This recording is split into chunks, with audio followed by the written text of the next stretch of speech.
Salut tout le monde, c'est Akaflo, j'espère que vous allez bien, moi ça va très bien. Aujourd'hui on se retrouve pour une vidéo où je vais vous présenter l'entièreté de mon setup. Bien évidemment là c'est un fond vert que vous voyez, mais je vais vraiment vous présenter aujourd'hui mon vrai setup avec ma vraie pièce. Vous allez tout voir pour de vrai. Et je vais bien sûr mettre l'accent sur la pièce maîtresse, comme j'aime bien l'appeler, de ce setup là, qui est tout simplement le bureau assis debout.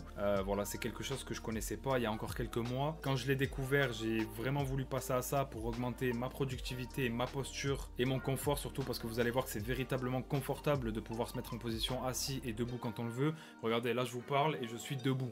Donc je peux même tourner des vidéos maintenant debout, alors qu'avant j'étais tout le temps assis. Et pareil pour les personnes travaillant à domicile, pareil pour moi qui fais du montage vidéo, et pour n'importe quel type de personne en fait qui passe pas mal de temps sur son bureau. Donc je remercie la marque Destronic de m'avoir envoyé ce superbe produit. Donc restez bien avec moi, je vais vous présenter l'entièreté de mon setup, ça en vaut le détour. Déjà regardez-moi ça les gars, super important de se sentir à l'aise, et j'ai un très bel espace de travail, assez aéré, c'est ce que je voulais, et franchement c'est un confort d'avoir ce bureau là parce que je l'ai pris en 160 cm par 80 cm de profondeur, et regardez-moi l'espace que j'ai. Je peux créer du contenu tranquille, je peux prendre des notes en repoussant un peu le clavier etc s'il faut, parce que j'ai vraiment un bel espace. Je trouve aussi que le meuble en lui-même est très beau, et honnêtement, même à l'œil nu, on arrive à voir que c'est un bureau qui est qualitatif, donc ça c'est cool. Quand je l'ai reçu, j'ai vraiment été agréablement surpris par la qualité des matériaux. Donc vous l'aurez compris, le modèle est le Home Pro de chez Destronic. Le gros avantage de ce bureau, bien évidemment, c'est cet écran-là avec les boutons 1, 2, 3, haut, bas comme vous le voyez, et M pour mémoriser plusieurs hauteurs.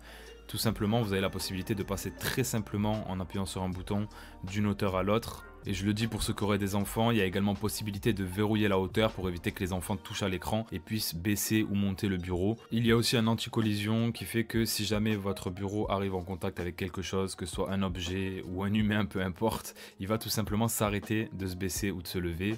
Comme vous voyez, moi j'ai enregistré plusieurs hauteurs, donc là on a la hauteur 1 qui est en position assise. La 2 c'est pour monter, et comme vous voyez à chaque fois, en quelques secondes on arrive à passer d'une position à l'autre. Le voilà d'ailleurs en position debout, et les gars je peux vous dire que la stabilité est juste hallucinante même si on s'y met de tout son poids. Un des gros avantages de fiabilité aussi, c'est le fait qu'il y ait deux moteurs, comme vous le voyez, un dans chaque pied en fait.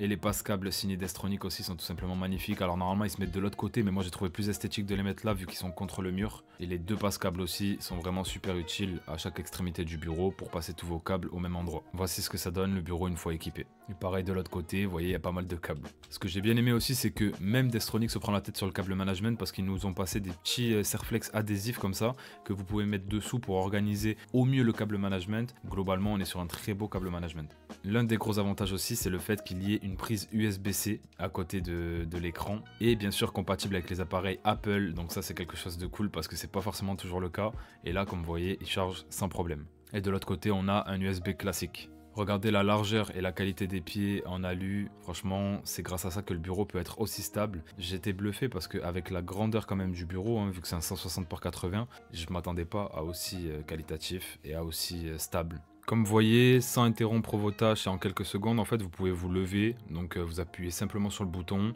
et tac, en moins de 10 secondes, en fait, vous avez changé de position. Donc c'est juste une dinguerie parce que voilà, j'ai pu continuer à regarder mon écran tranquillement. Tac, j'ai repris la souris directement. Et aussi, petit fun fact, les gars, c'est presque un bureau que vous allez faire hériter à vos enfants, dans le sens où ils ont été testés avec plus de 30 000 cycles de montée et de descente. Donc vous pouvez monter et descendre votre bureau 5 fois par jour pendant 16 ans avant que, entre guillemets, les moteurs ne rendent l'âme. Donc c'est juste incroyable. Et d'ailleurs, on voit qu'ils ont vraiment confiance en leurs produits puisque la garantie est de 5 ans. Et la dernière chose, c'est qu'il est silencieux. Les moteurs font pas beaucoup de bruit, c'est du 39 décibels. Donc je remercie bien sûr la marque Destronic de m'avoir envoyé ce magnifique bureau, et je vous ai du coup exposé forcément les fonctionnalités et les avantages si jamais vous en achetez un, parce que honnêtement après un peu plus de 1 mois d'usage, si je devais donner des points négatifs, j'en verrais pas. Le lien de ce bureau Home Pro de chez Destronic est dans ma description, n'hésitez pas à aller faire un tour si vous voulez un petit peu voir les possibilités qu'il y a. Il y a plusieurs coloris, plusieurs dimensions, et bien sûr j'ai un code promo pour vous qui vous offre moins 25 €. Le code promo c'est très simple, c'est Akaflo comme le nom de ma chaîne en majuscule. Maintenant concernant le PC, bon comme vous voyez il est assez sobre, il n'y a pas énormément de RGB etc, si ce n'est sur les RAM et sur la carte graphique. C'est un PC assez basique qui commence à dater un petit peu maintenant. Dedans il y a 32 Go de RAM en DDR4, il y a une RTX 3070 Ti en termes de carte graphique et un processeur Intel Core i7 de 11e génération, c'est le 11700K. Si vous voulez toutes les infos, je vous les mets dans la description. Après bien évidemment j'ai un Stream Deck de chez Elgato, comme beaucoup de personnes qui streament ou qui font des vidéos.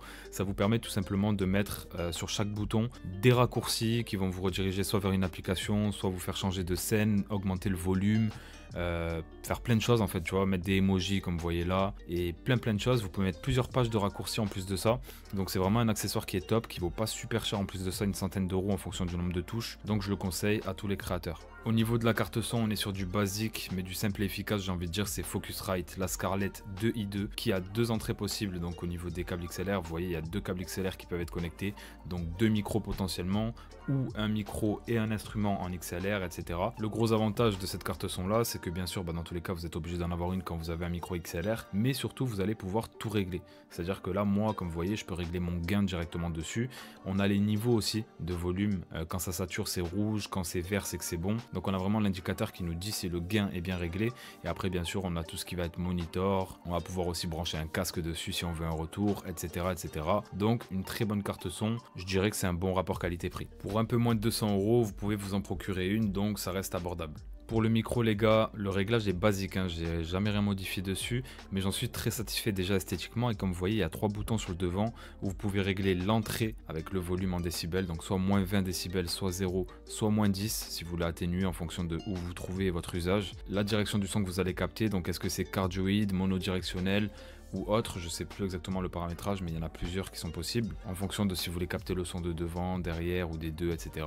Le truc qui est cool aussi, c'est qu'il y a un filtre anti-pop intégré, alors bien sûr qui sera un peu moins efficace qu'un vrai anti-pop, donc c'est un micro de très bonne qualité, le Aston Spirit, je vous le conseille. Maintenant il est à 349 € je crois environ, alors qu'à l'époque où je l'avais acheté il était quasiment à 600 €, donc une belle baisse et il devient intéressant. Maintenant concernant le pied de micro, c'est le pied de chez Elgato les gars, c'est juste une dinguerie. Vous avez un range câble à l'intérieur, c'est ce que j'essaie de vous montrer là, donc très peu de câbles visibles, vous pouvez le replier comme vous voulez, il est très bas, mais vous pouvez le monter un petit peu comme vous le souhaitez. Je préfère ça que les bras qu'on connaît de base. Je trouve que ça prend moins de place, si vous voulez le faire aller sur le côté, etc. c'est très facilement maniable. Et vraiment, vous voyez, quand il est rangé comme ça, il prend vraiment 0 place, on l'oublie presque et on a tout l'espace sur le bureau, on peut même le faire venir sur le côté. C'est de loin le meilleur pied de micro que j'ai eu et très qualitatif. Avec une fixation qui va se faire sur le bureau sans percer bien évidemment, on a le logo Elgato sur le côté et même esthétiquement, comme vous voyez, il est très joli, en plus de ça très qualitatif, donc que demander de mieux. Au niveau du casque, on est sur le Logitech Pro X les gars, comment vous dire que je ne pourrais plus passer sur du casque filaire. C'est un casque Bluetooth, déjà comme vous voyez niveau design il est très beau, voilà c'est du métal etc sur la partie réglable comme vous voyez, donc il est vraiment qualitatif sincèrement. J'ai envie de vous dire ça reste un produit Logitech avec de très belles finitions, honnêtement on n'est jamais déçu par Logitech, ça se fait via cette clé là, la transmission Bluetooth, et honnêtement les gars avec son micro amovible etc c'est un casque qui peut passer partout et vous avez plein de boutons de réglage dessus. Le seul petit défaut c'est comme vous voyez la mousse en fait qui va venir contre les oreilles, qui peluche un petit peu etc, donc ça fait pas forcément très propre, ça va attraper un petit peu toutes les saloperies, c'est le seul défaut que je lui mettrais, sinon vraiment pour tout le reste, que ce soit le son, le design, etc. rien à dire. Surtout pour un casque aux environs de 150 €. Pour la plante verte les gars, toujours important de ramener un peu de verdure sur son, sur son environnement, sur son bureau. C'est ma mère qui me l'a offert pour Noël, c'est une plante grasse pour les connaisseurs. Et franchement en vrai je trouve que ça rajoute une petite touche, un petit truc sympa sur le bureau. Donc voilà, c'est pas grand chose mais ça fait la diff. Maintenant pour la souris, c'est aussi une Logitech, la G305, elle est sans fil comme vous voyez. On a un bouton on-off dessus pour pouvoir l'allumer et l'éteindre. C'est une souris qui est à pile, c'est pas sur batterie. Donc voilà, franchement les piles durent assez longtemps en général. Et je voulais quelque chose d'assez simple. On peut dessus changer le DPI sur le bouton du dessus, donc comme vous voyez où j'ai appuyé juste avant, ça le change directement sur le PC. Ensuite on a 2 petits boutons sur le côté gauche qui vont permettre de mettre des raccourcis si vous voulez. Voilà, moi j'ai mis des raccourcis pour le montage vu que je fais beaucoup de montage, mais libre à vous de mettre ce que vous voulez. Puis après on a la molette assez classique. Moi sur une souris c'est vraiment la prise en main que je cherche avant tout, donc je l'ai essayé en magasin et je l'ai adopté. Après pour le clavier, rien de plus simple, c'est un style Series vraiment de bonne qualité aussi, mais c'est pas un clavier mécanique, c'est un clavier entre les deux je crois, je sais pas si c'est à membrane ou je sais plus comment ils appellent ça, mais j'aime pas trop les claviers mécaniques, je trouve ça très bruyant et même pour jouer je trouve que ça c'est l'intermédiaire, c'est pas mal, c'est quand même des bons claviers. Ça c'est la molette pour régler le volume, donc voilà il y a quand même une molette et il y a un petit bouton en bas pour mettre play, pause, changer de musique etc. Donc il y a quand même ces 2 petites touches là en plus et on a quand même bien sûr des réglages aussi pour tout ce qui va être lumière, les éclairages etc sur le clavier. Donc voilà, vous pouvez régler l'intensité, les couleurs etc.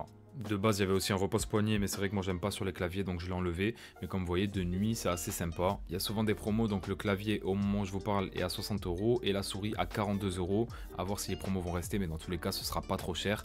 Et pour le tapis, comme vous voyez, c'est assez classique. C'est un tapis à 8 € sur Amazon. Rien de plus simple, je voulais vraiment juste un tapis assez large. Pour mes vidéos et mes lives, j'ai opté pour ce Sony ZV-1. C'est une très bonne caméra, très bon rapport qualité-prix. Il faut débourser entre 700 à 800 € pour l'obtenir. C'est quand même beaucoup plus cher qu'une webcam, mais la qualité n'a vraiment rien à voir. On a aussi cet écran de retour qui peut être sympa selon les usages et surtout si on a besoin de l'utiliser aussi en extérieur, etc. On peut l'emmener avec nous. Donc voilà, on peut l'utiliser comme webcam en le reliant directement à notre PC, mais aussi l'utiliser comme une caméra si on veut vlogger ou faire quoi que ce soit. Grâce au logiciel de Sony, je crois que c'est Imagine Edge Webcam, on peut connecter notre caméra directement à OBS et ça c'est super pratique notamment pour les lives et pour avec des vidéos sur le PC. Qui dit caméra dit éclairage, vous avez beau avoir vraiment le meilleur appareil photo, la meilleure caméra, si vous n'avez pas un bon éclairage, le rendu sera médiocre. Donc j'ai opté pour ces deux K-Lite de chez Elgato comme vous voyez. La première c'était la K-Lite R que j'avais acheté en premier et ensuite j'ai opté pour celle-ci, la K-Lite avec un pied comme ça que vous fixez directement sur votre bureau. Donc c'est mieux en termes de place et surtout le pied comme vous voyez est réglable aussi en hauteur. Donc ça c'est vraiment cool. Vous avez beaucoup de possibilités avec cette K-Lite là et le panneau n'a rien à voir en termes de grandeur non plus.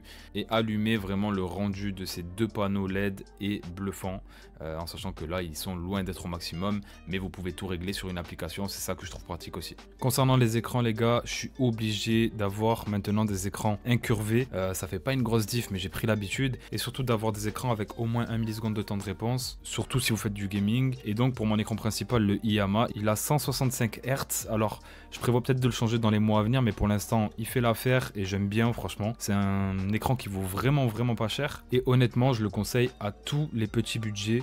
Pour mon deuxième écran, on est sur un écran de la marque MSI, donc lui qui est beaucoup plus orienté gaming et qui est très bien hein, pour être honnête. J'aime beaucoup le rendu couleur de cet écran. Là aussi, on a du 1 milliseconde de temps de réponse, mais on a plein de caractéristiques que j'ai même pas forcément exploitées. Juste, je m'en sers en écran secondaire parce que celui-ci fait 144 Hz au lieu de 165. Mais pour être honnête, la dalle est bien meilleure sur cet écran-là que sur le IAMA. L'avantage de celui-ci, les gars, c'est que sur le côté de l'écran, à gauche, il y a un petit porte-casque et franchement, au lieu de le laisser traîner partout, je vous avoue que c'est vraiment utile. Concernant les supports, les pieds d'écran, appelez ça comme vous voulez, c'est la marque Invision les gars et regardez-moi cette qualité. Je pense qu'elle se voit vraiment à travers la vidéo. J'ai été bluffé par la qualité. C'est bien sûr des pieds qui sont accrochés au bureau et regardez, c'est super facile de pouvoir, bon là j'ai fait à une main comme ça, un peu à bout de bras pour vous montrer en filmant en même temps, mais franchement je pense que vous voyez c'est super simple de pouvoir les bouger, les monter, les baisser, etc. Vous pouvez tout régler pour que vraiment ça s'adapte en fonction du poids de vos écrans, etc. Et le petit plus c'est qu'il y a des passes-câbles aussi pour le câble management encore une fois qui sont directement intégrés dans ces supports d'écran, donc ça c'est super cool. Mais franchement pour 45 € unité c'est vraiment ce que je vous conseille parce que je pense très clairement que c'est le meilleur rapport qualité-prix. Sur Amazon il y a 4,7